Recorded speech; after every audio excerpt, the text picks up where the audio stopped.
live? Are we live? Is it showtime? It's showtime. We are live. We are back. And we have Leslie with us again. Welcome, Leslie. How are you? Good, good. Thank you. Very good. Let's see. Oh, we have people live. We have still people live with us. Everybody who's still here, leave me a comment. I don't know how many would stay till the end. And if you are very hardcore, you're gonna stay a couple of minutes later after this one. I'm gonna have like wrap up on my own to give you a little bit of behind the scenes. But we have some people, so say hi again. And I think in the our previous meeting, I said, oh, it's gonna be 10 o'clock. It's actually only 8:15 where you are. So we can still have somebody from Europe here. If the person is from Europe, everybody from Europe, please drop a comment there. And one shout out, I think we have one person viewing on Facebook. We should be on LinkedIn, YouTube, and Facebook. And I think one person is viewing on Facebook the whole day and they are giving us a like. So please disclose yourself, put a comment there. Who is on Facebook? I want to give you a super shout out here. Because this is just so sweet. I think Facebook. We have some people from Europe. This is fantastic. Facebook is, I guess, for our community, our people.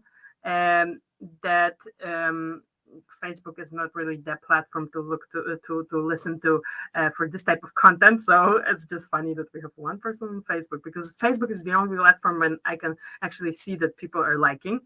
And thank you so much for this nice comment. Now, this discussion here is more of a free discussion. Basically, we're gonna ask each other, why this AI? Why do we even want AI in pathology? I mean, I know why I want AI in pathology because there's a lot of tasks that suck, and I don't want to keep doing those tasks. And the one that I'm always mentioning is this is more MD pathology world. I'm a veterinary pathologist. Leslie is an MD pathologist in training.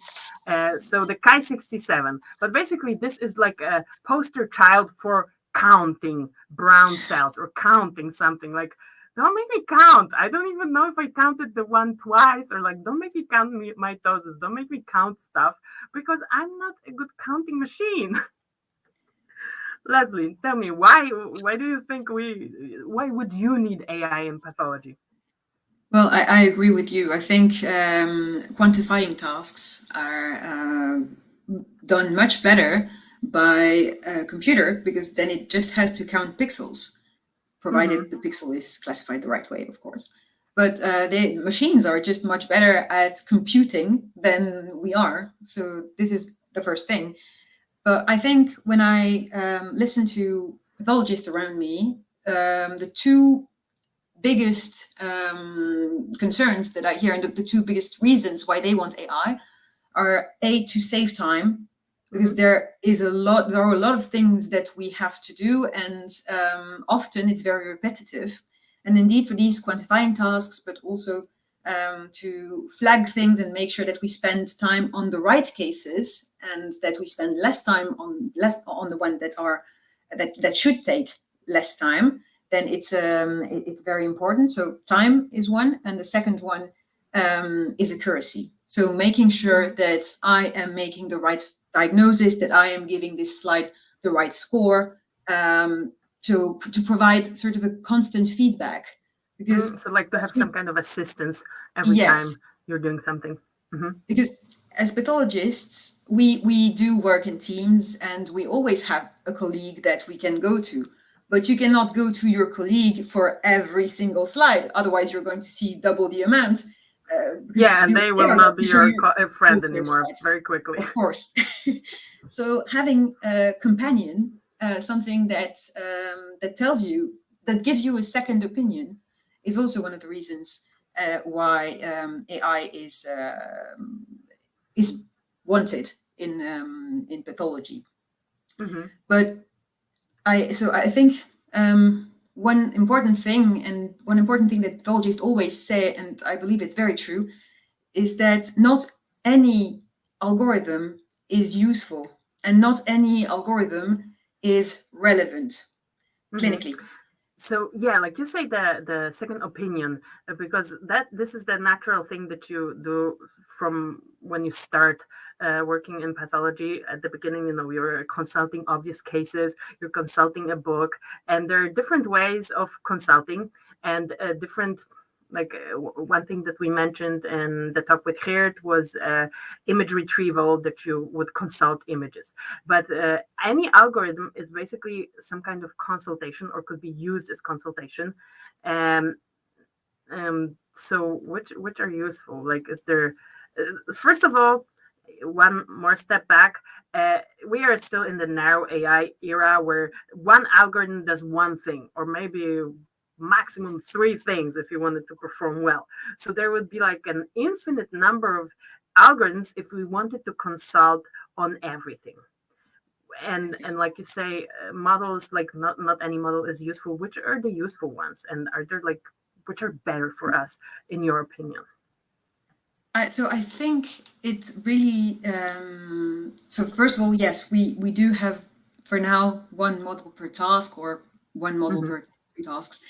And it's one thing, but it's very, I think, very important to realize that so the way we are phrasing one problem, so one algorithm will solve one problem, but the Mm-hmm. way we phrase the problem has a very big impact on how the model is going to be developed and what type of problem it is going to be solved.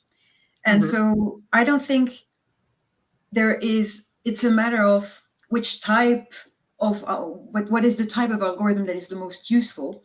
I think the type of algorithm that is the most useful is the one that has been defined very, very clearly from the start, where the problem was very clear, has been discussed with pathologists, and where it is very clear where we want to go with it. An Mm-hmm. example that I have on the sheet of paper that I have next to me is, for example, if I say to an engineer, I want an algorithm that can detect breast cancer metastasis in lymph nodes, then I might, as a pathologist, feel like, yeah, make a good algorithm that does that. And then I can feel like I give a lot of information in that sentence. I said I wanted breast cancer metastasis. I said lymph node. I said detection. That's a lot of information, but it's not enough. And why is Mm-hmm. it not enough? Because it depends on what I'm expecting from it. If I want to save time, then I will say make it very, very sensitive. I don't mind if there are false positives. If you decrease the number of lymph nodes, if I have 20 lymph nodes per patient that I have to read, and you decrease it to 10 by telling me that the 10 that you have removed, you're certain that there is nothing in them, and then maybe there are false positives in the rest, then I just have, well, I can read the 10 first slides very quickly and then spend more time on the 10 slides that have been flagged. Mm-hmm. However, you could also detect these metastases with a lot of specificity and tell me, if I tell you that there is something in there, then for sure it is a metastasis. This could sound also like a very good algorithm, but in clinical practice, at least I think, it makes no sense. Why? Because if I want to really be certain that what I'm seeing is a metastasis, I will use immunohistochemistry. Mm-hmm. And so I already have access to my answer in a different way that Mm-hmm. is not going to cost me so much more time. Or yes, I mean, then you have to ask for your immunohistochemistry and you have to wait for 24 hours. But the reading time is going to be the same. So for the patient, the answer can come 24 hours before. But Mm-hmm. at this stage, the lymph nodes have been removed. So Mm-hmm. it is Exactly. So also, it doesn't really, like doesn't for really the matter. person, it doesn't make a difference. So you are Exactly. touching on two different things, and one is like how much information are you giving to the engineer, and in which way you are giving this information. And your sentence had all the points that an image analysis engineer needs to phrase your request in that way. You need to have a certain background knowledge how to phrase your pathology problems in a, let's call it, computer vision friendly way. Yeah. And we talked about it with Leander before, like all the ways that a computer sees an image and how it translates into pathology images. He was talking about his PDL1 scoring, and there is countless, and Micah was talking about the other scoring that is used for kidney transplant rejection, like totally different scorings, and you can multiply that by the amount of diseases that we have, and the like, it's enormous. The number of scorings that there are, but there are only a limited number of computer vision tasks that can tackle the thing we ask the engineers to do. So our job is to explain to them what exactly do we want, and with which tackling it with which computer vision task makes most sense. And there is no never is there one size fits all or like one perfect answer. And this takes me to the second aspect that you mentioned. The okay, very sensitive or very specific, where do we have our cutoff? What makes sense in clinical practice? So let's talk about that. Like, do we want those trade-offs? Can we justify those trade-offs? Or what do you think of that? Yeah, well, I think it's a very important point indeed, and there is And always. then we're gonna ask. Then we're gonna take some questions because I have a couple of questions here from people. Mm-hmm. There is always a trade-off between sensitivity and specificity. It is definitely not limited to pathology; it's everywhere. But I think I know we like to think we're very special, but no, it's for any medical test, and probably for any test on the planet that tries to discriminate. Indeed. But I think when we talk about, and this is something that I like to emphasize, when we talk about AI and we talk about models, there is always a trade-off, that's for sure, but we're talking about models. And so a model by definition is wrong. There is a quote that I quite like from, I think it's George Box, that says, every model is wrong, but some are useful. And by definition, a model is indeed very wrong because you are modeling your data. If you start drawing your data, then you are overfitting, and overfitting cannot be generalized. So it becomes even wronger, even worse. Yeah, even more wrong. And so what happens with this trade-off? And so this, you have to choose, and you have to be aware that by modeling something, you are purposefully agreeing on some mistakes.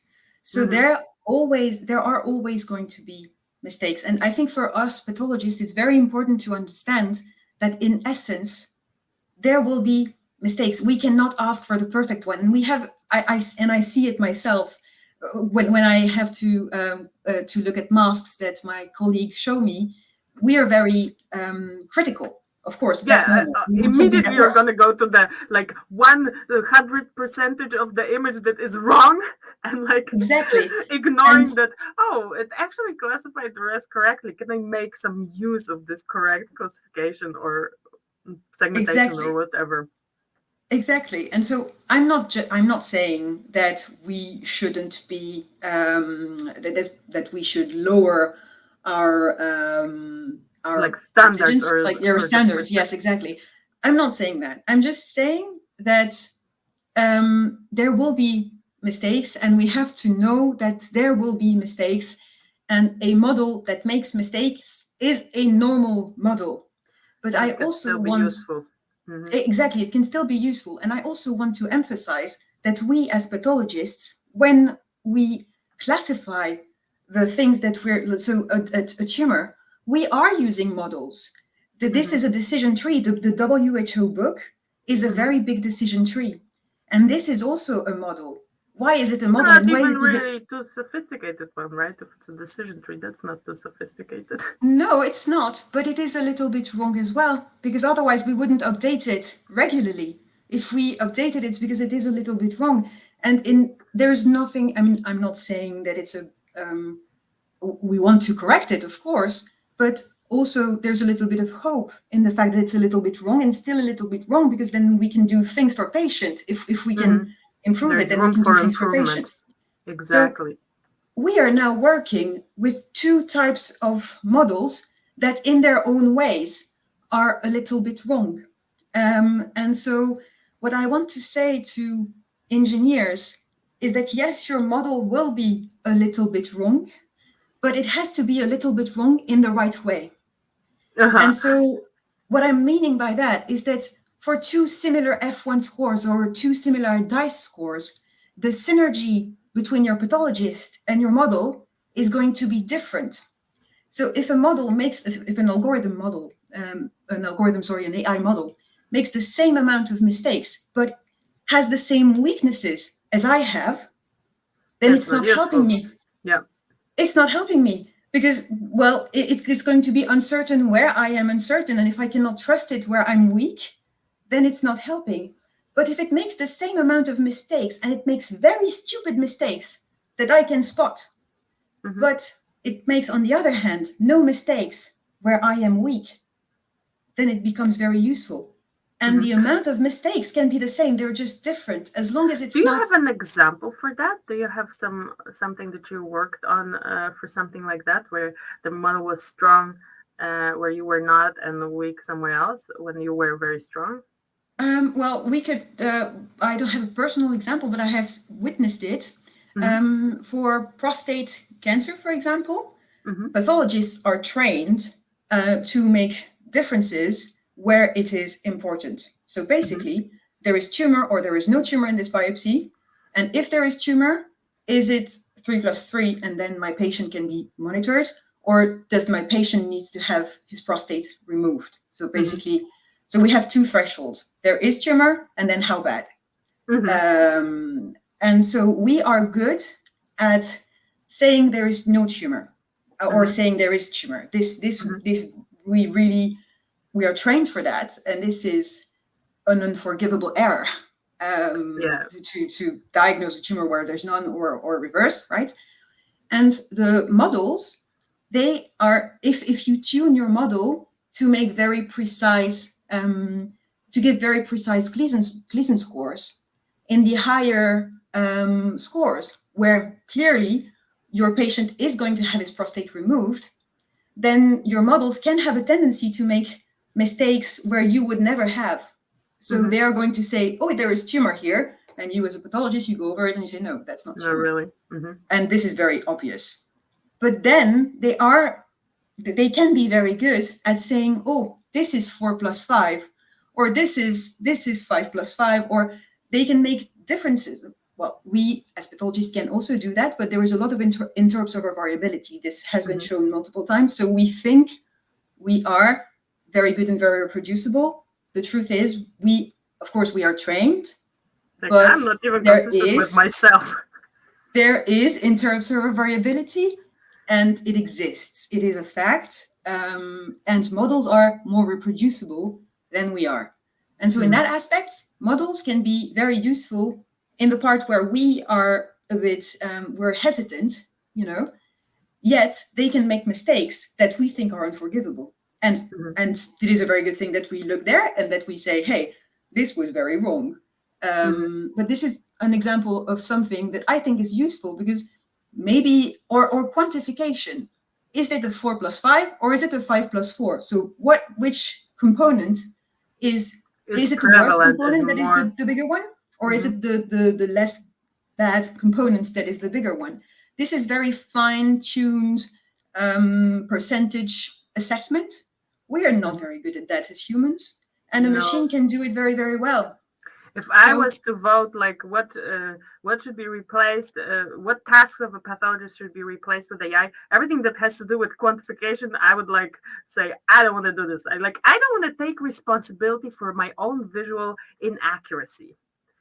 And let us take a couple of comments because we have to honor the people who are still with us at the end of the day. So let's start with so I want to take this one. What are the most important performance metrics for a pathologist? Because we had a whole lecture. Francesco and Leander was talking about that. So if you want to like in depth 1 hour 15 minutes lecture on that, there is one in the playlist, performance metrics. So I just wanted to address that.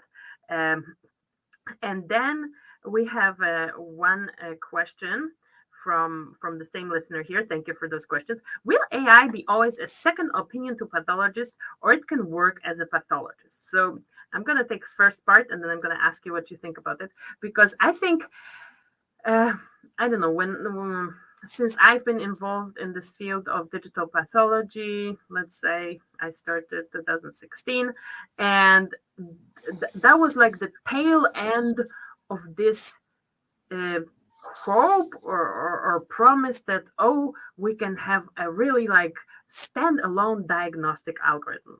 And now, fast forward, I don't know how many years, 7, 8, whatever, uh, 2016, 2022, 6. Yeah. Anyway, so fast forward, we just had the FDA clearance for actually a prostate decision support algorithm. So it is not a diagnostic algorithm, uh, but it is pathology support. And I think this is where the field is going right now. We want support. We want second opinion.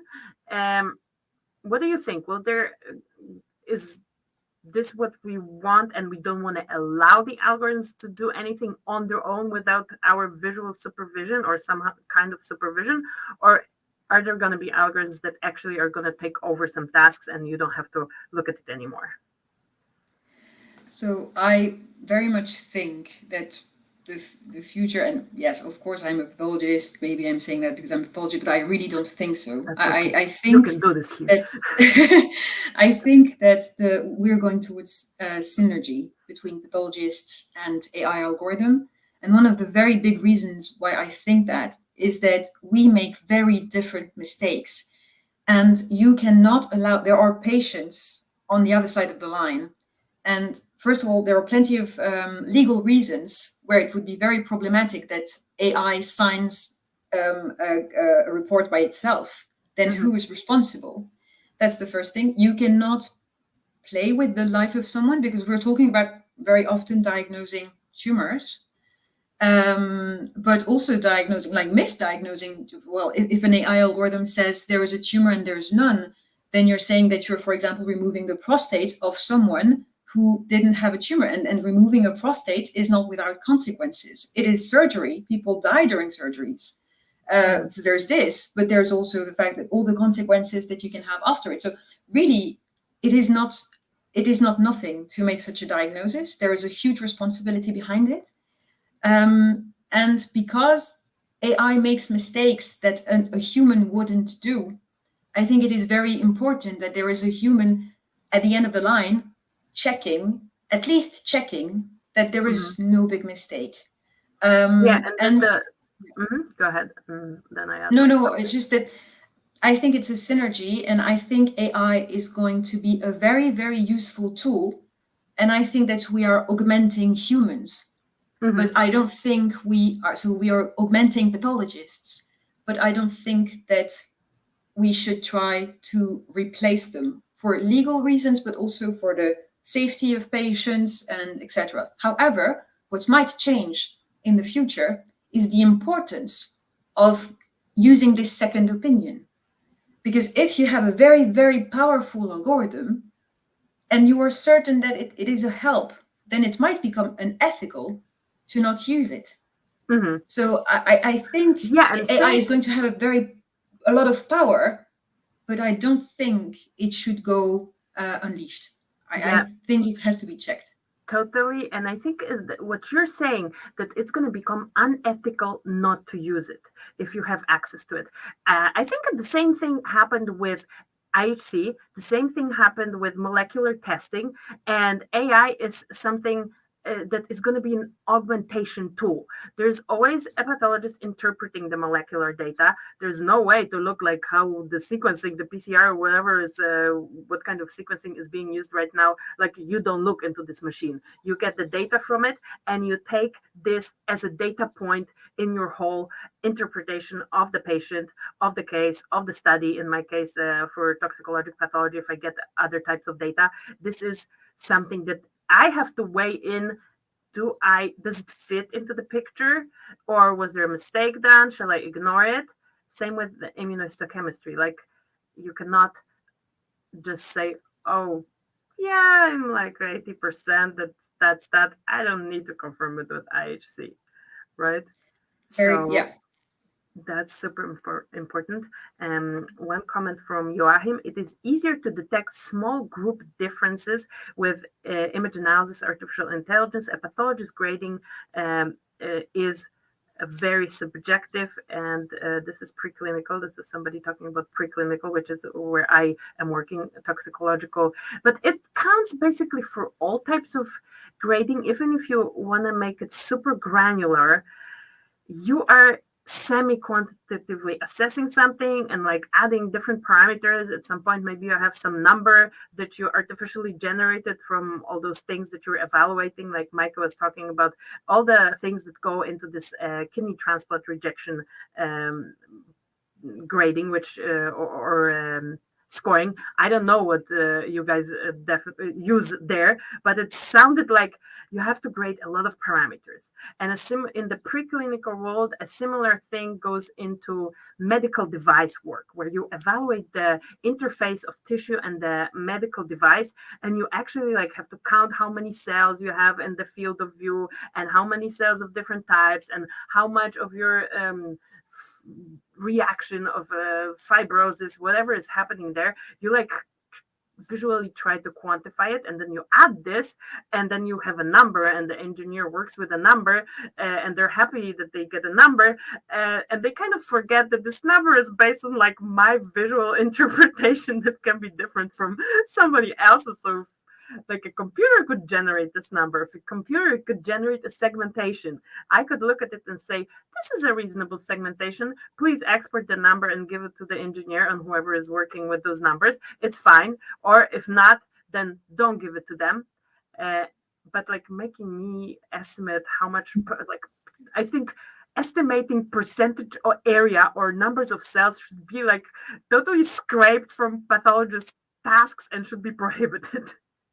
That's my personal opinion. It should be totally taken over by some image analysis. It is very tricky. I agree. There's just one thing that I would add to the question that the person asked and said, well, the comment of the person saying that, yeah, it is very true that the pathologist grading those differences is very subjective. However, I think subjectivity, we all think subjectivity and noise is a bad thing. That is for sure. But we are humans, and there are things that we take into account. So we have difficulties focusing on one task.